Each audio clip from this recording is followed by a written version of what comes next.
exceptionally well, and welcome back everyone to another ASMR video. Now, my Tascam Zoom H6 microphone recently broke, which sucks. So, I bought a new one, and well, tonight I wanted to test it out for you all. A little bird told me that somebody here was having a little trouble going to sleep. That's down bad. I'm sorry to hear. But fear not, my friend. I got you. In this video, what I've gone ahead and done is select and hand pick out some blue triggers only. So in this video, we're going to be making ASMR with blue triggers only. And I was very surprised to find out just how many blue triggers I so happen to have. So I'm very excited for this video. I think we have some real good triggers for you all tonight.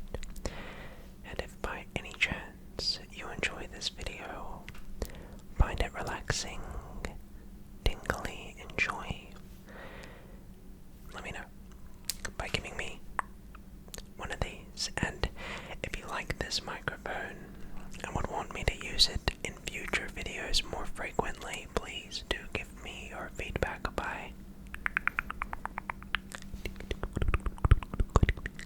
typing down a comment. That's the sound of you clicking the button.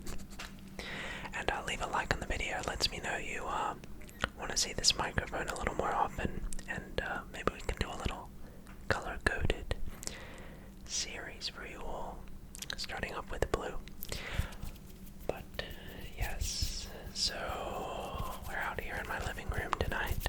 I just wanted to change up the scenery, I guess. So yeah, let me know. Hopefully you are doing well. Hopefully you're doing swell. Take this moment to snuggle up under the covers. Get nice and relaxed wherever or whenever you're watching this video. And relax. Sleep is so incredibly important. It's responsible for mood regulation, cognitive ability, physical endurance, and just a myriad of different things from, regulating thoughts and mind processes and functions. So it's important you get your sleep. So my goal here is to ensure that you get your 80 winks of sleep, your 7 to 8 hours. So with that intro out of the way, why don't we get started?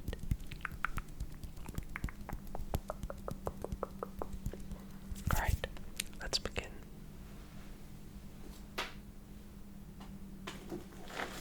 The first trigger that we have tonight is actually one I've never done before. I have a book we're going to be tapping on. Play the piano.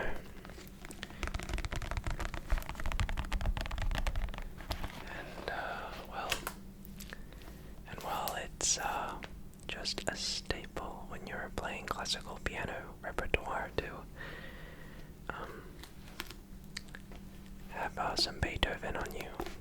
So I was tapping on this book and it made great ASMR, surprisingly enough, so thought we could start off with some book tapping.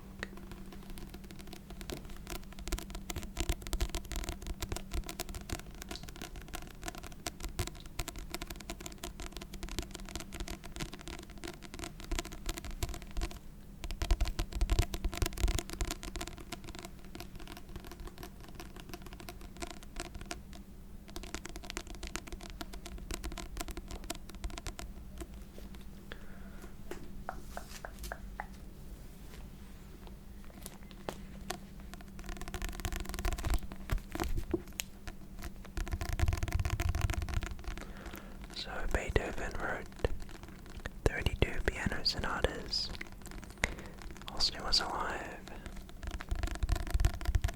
And they're just considered to be, as I said, some of the cornerstones of Western music, especially for solo piano. I'm sure even if you don't know anything about Beethoven, you would recognize a couple of his sonatas, whether you've heard them in movies, TV shows, on the radio maybe even.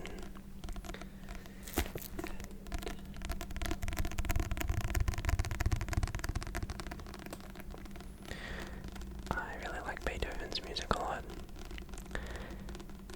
And researching a lot about his troubled life was quite interesting. Beethoven is especially extraordinary because he went deaf. And, well, kind of went a little bit crazy, as I'm sure you would understand if you're a virtuosic composer. But even when he was deaf, Beethoven was still able to compose some of the most incredible pieces of music to this day.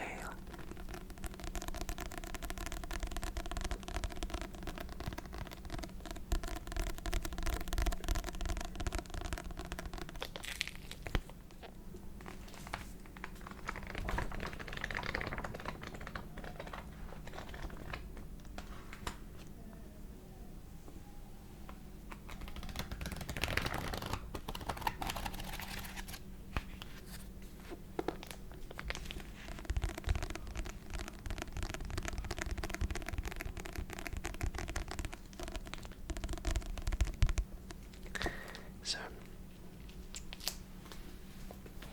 I have 2 Beethoven books.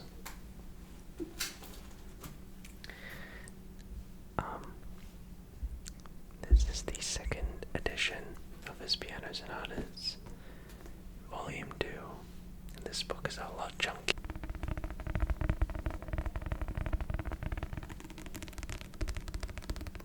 I don't know, I just sort of picture rain when I hear this. Let me know if you agree.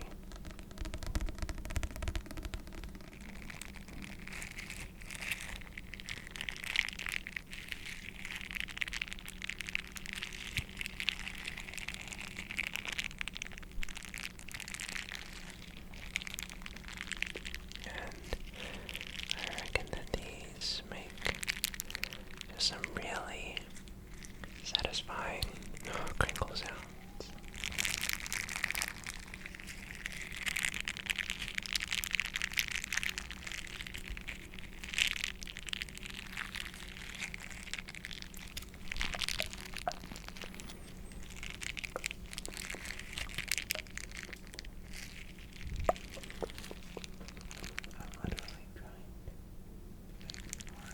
Remember to press the record button on my audio. Hey, you'd be surprised how often it happens.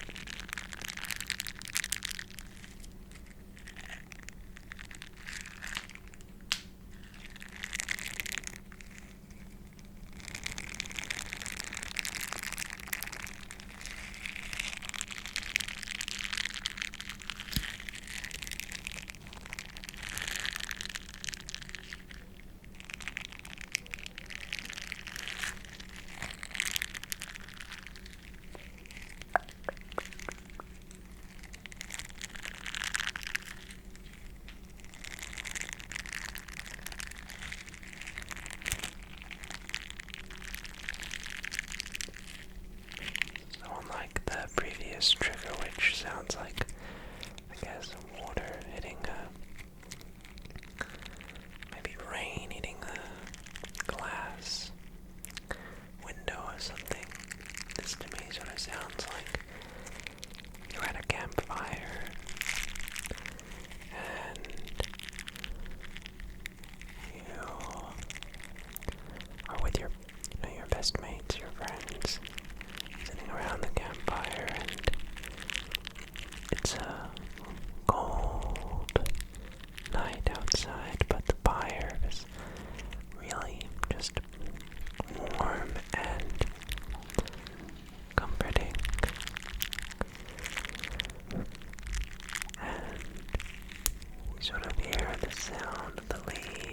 leaves crunching as the embers sort of, and then it's like a gust of cool, sharp wind.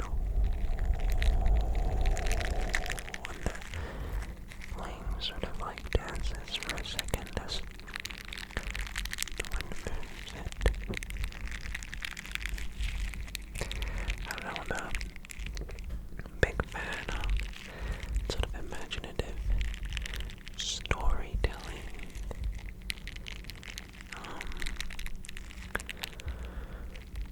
Type of ASMR because sometimes when my mind is unfocused and restless and agitated, sometimes what I need to get myself relaxed and sleepy is a good story to follow along to. Then next thing I know, I go to sleep. I know a lot of you out there are like that as well, so I'll try to incorporate a little bit of storytelling in this video, then see how we go. We have this little, I'm gonna be honest, I stole this from my girlfriend. Her little like hair thingy. What do you call these? I don't really know what you're supposed to call these. I'm uneducated and I'm a dude, so I'm sorry. So, anyway, this to me.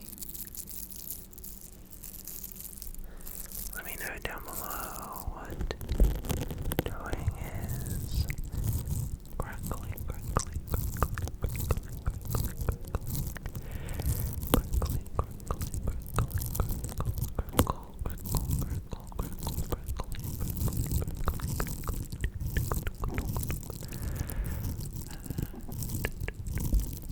imagine to me, I'm gonna be honest, this also sounds like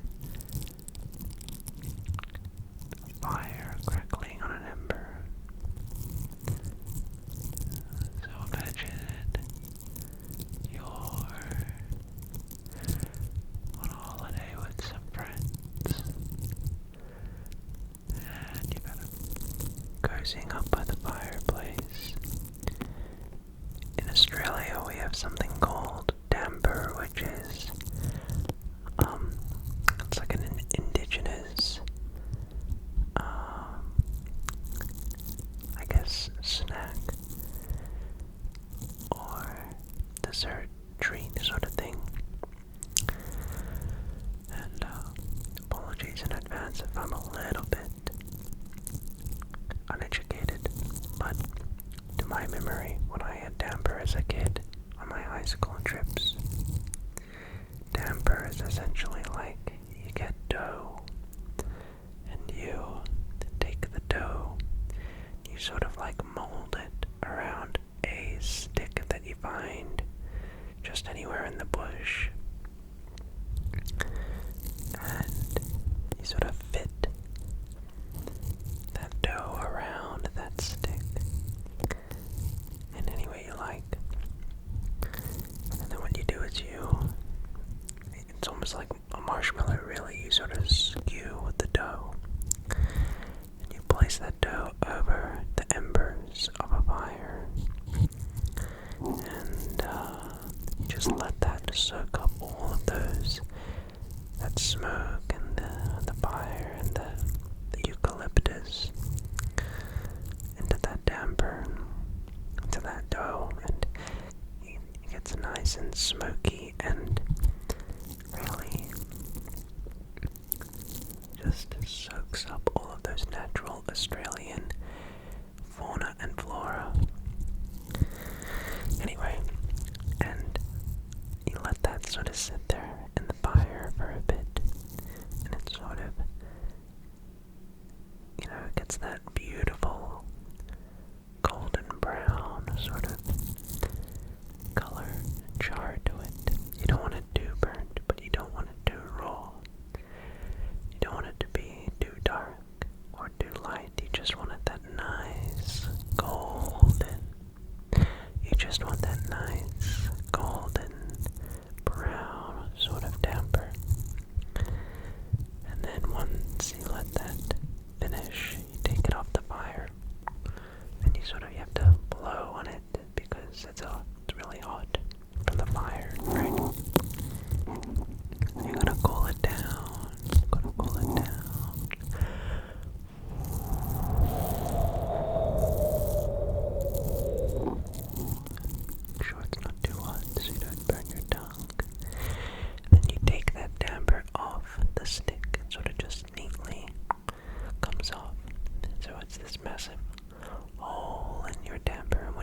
is you can take honey, because an indigenous sort of food back in the day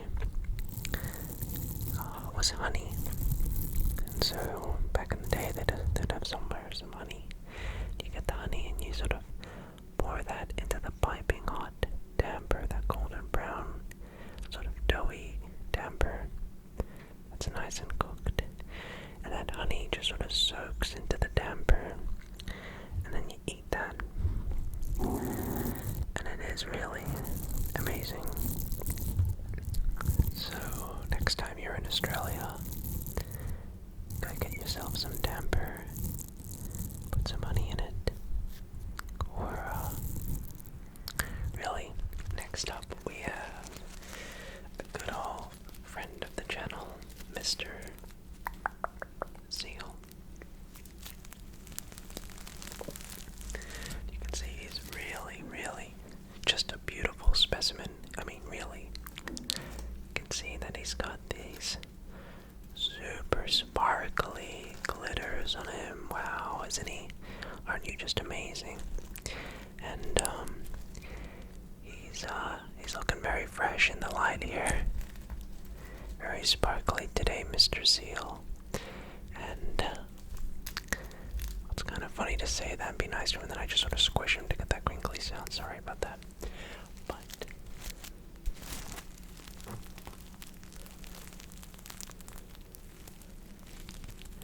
seals are one of my favorite animals. They're just so blubbery, cute, and fat. And I love how beady their eyes are.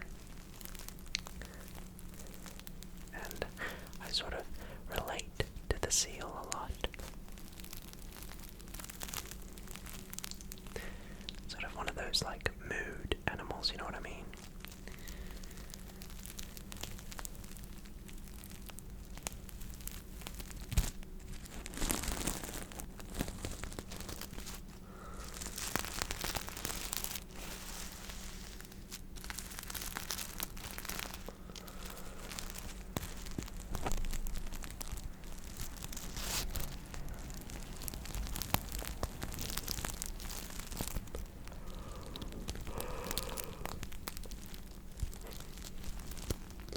That I just yawned.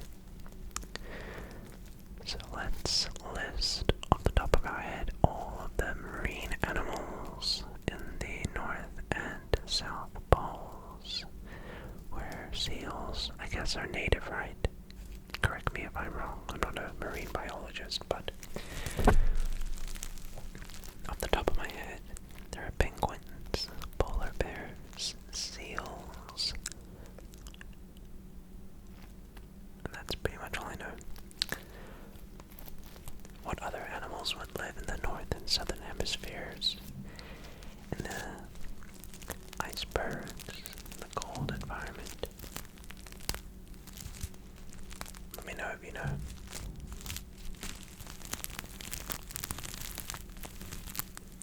Okay. Alrighty. So up next, we have my finished bottle of blue raspberry prime.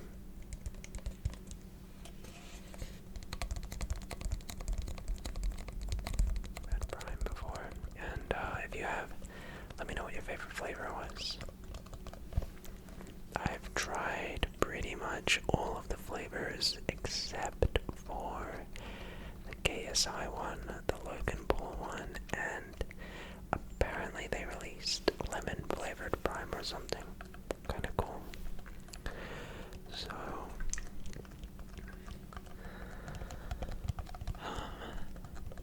yeah, let me know if you've tried prime. Let me know which one's your favorite. Or let me know which one's your least favorite.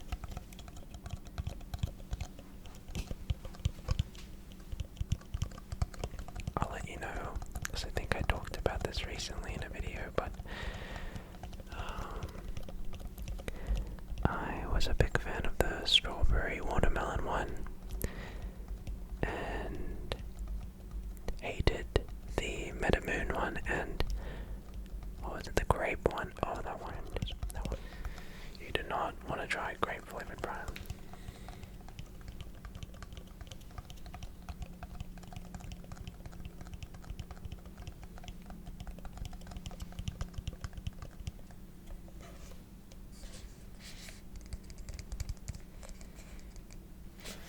Alrighty. They really should sponsor me. I mean, really, I use their bottles in so many videos. Alright, so next I'm sure you know by now, I'm quite a Yu-Gi-Oh player. I like playing the game a lot. I play it pretty competitively, I guess you could say. And, well, you gotta protect your cards. And one of the ways you can do that is with a deck box. So this is an ultimate card deck box. And this is actually a really cool one because it's one of those thermal deck boxes. So if I place my hand down on it for a period of time, it'll actually glow up a little bit. It's one of those thermal ones, which is kind of cool. But I've had this one for years, so I'm not really too sure if it's still working at this point. But all I care about is that it protects the cards.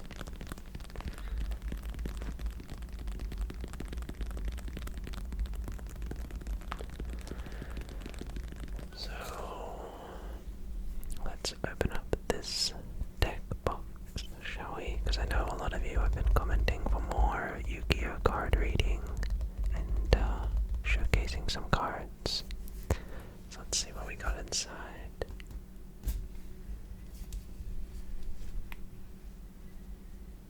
That's how you open it up. And let's see, this is... Oh, we have some Yu-Gi-Oh cards right here. This is a super heavy samurai thief. Kinda looks a little bit mischievous, wouldn't you agree? Sort of reminds me of Mr. Mime the Pokemon. Why don't we just read out one Yu-Gi-Oh card? I was trying to do the little...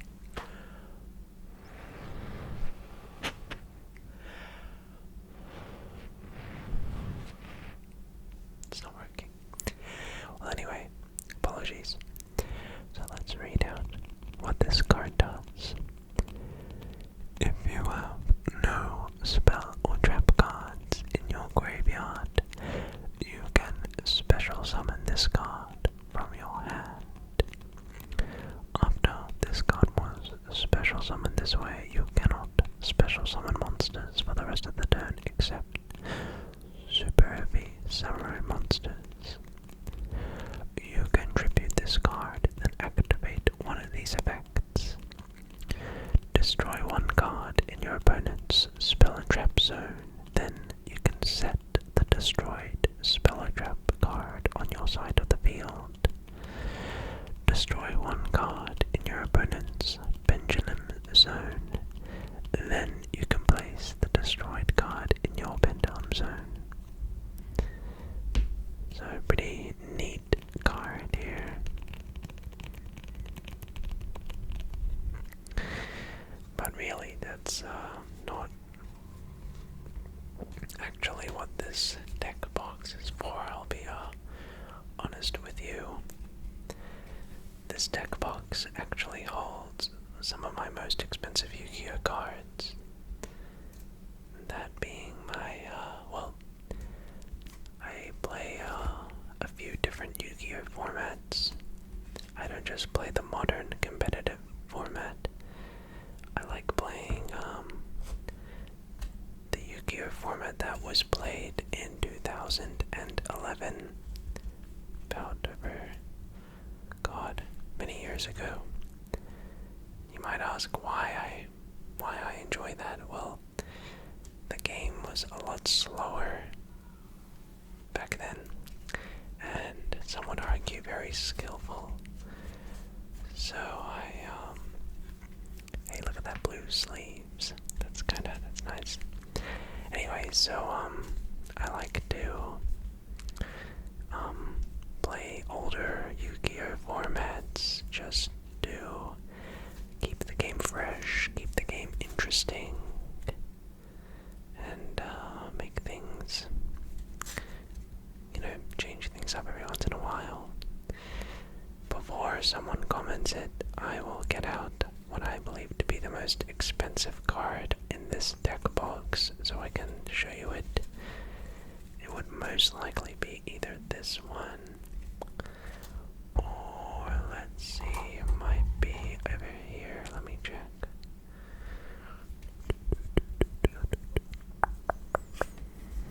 What is the most expensive card in this deck box here?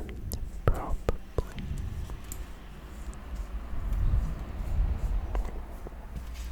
Okay, I have them right here.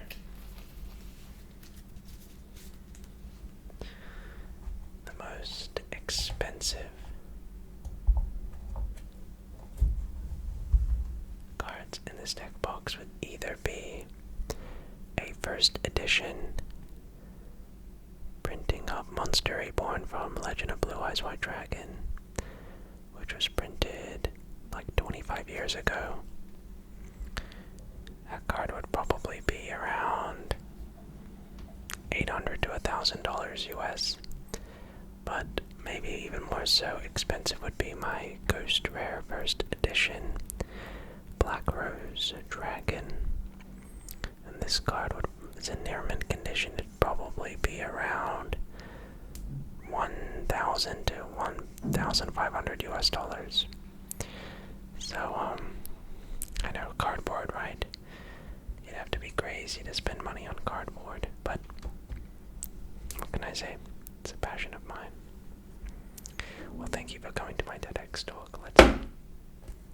Let's move on now to the next trigger, shall we? So next up, we have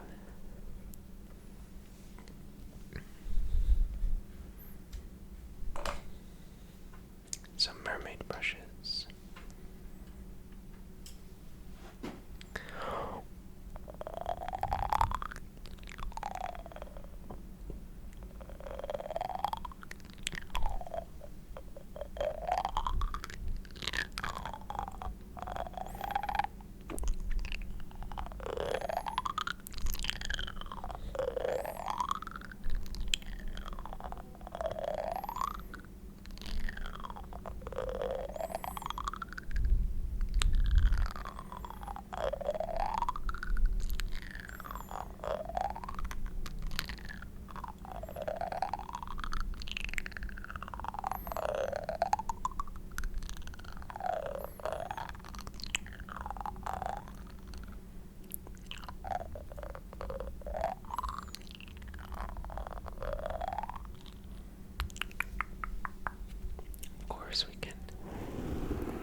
Alrighty,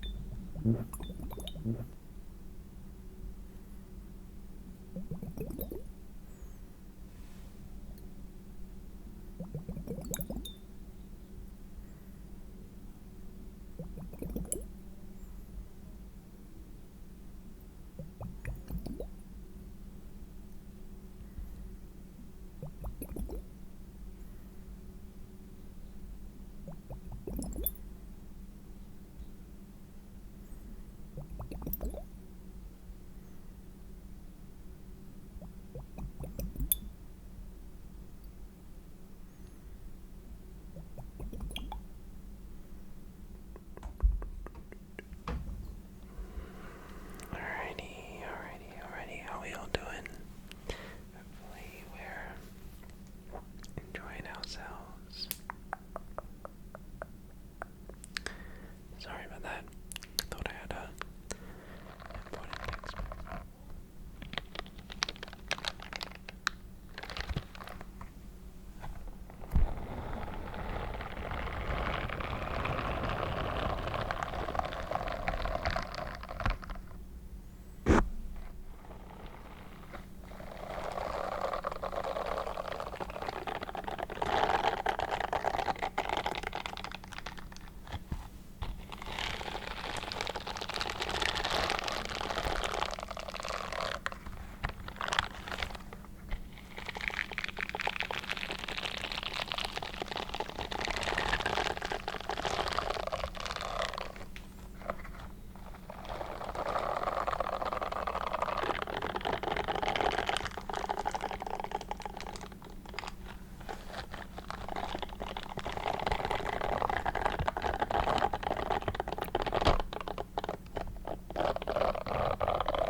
Sort of let these claw scalp massages hypnotize you.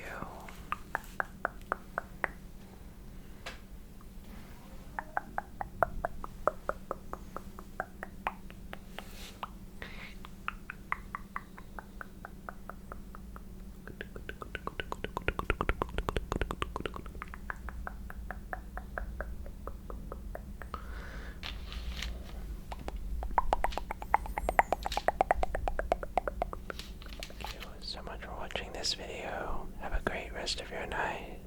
Get a great night's sleep. And until next time, I'll see you later.